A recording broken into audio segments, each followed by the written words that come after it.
Selamat datang di channel Kang Pah. Di video ini Kang Pah akan membagikan tutorial cara melihat penghasilan TikTok kita ya teman-teman.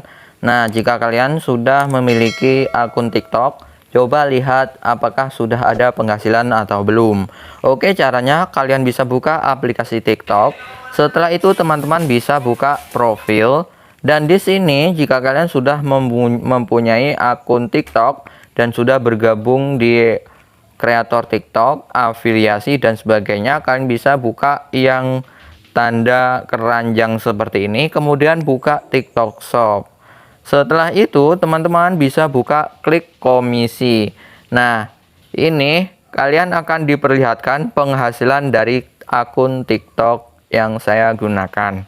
Nah, ini adalah penghasilan akun TikTok saya, yaitu 9.900.